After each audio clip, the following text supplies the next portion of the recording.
दिल्ली की एक अदालत ने जुमेरात को 5 अफराद के खिलाफ कत्ल के इल्जामात मुर्तब किए, जिनमें एक मुसलमान शख्स को कत्ल करने और शुमाली मशरक दिल्ली फसादात के दौरान इसकी लाश को जलाने का इल्जाम भी लगाया है।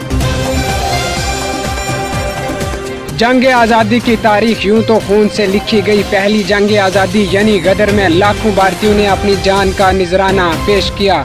ऐसे ही शहीदों में शामिल एक नाम मौलवी मोहम्मद बाकर का भी है।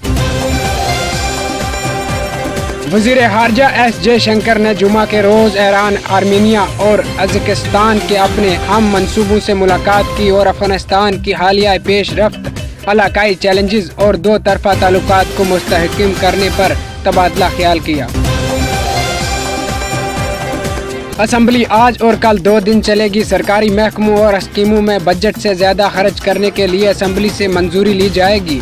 2 दिन में 9 बिल पेश किए जाएंगे। 30 सितंबर तक मुंतकली की छूट के साथ महकमा तालीम ने एक बार फिर तवील और जामिया फहरिस्तें जारी करने का अमल शुरू कर दिया है।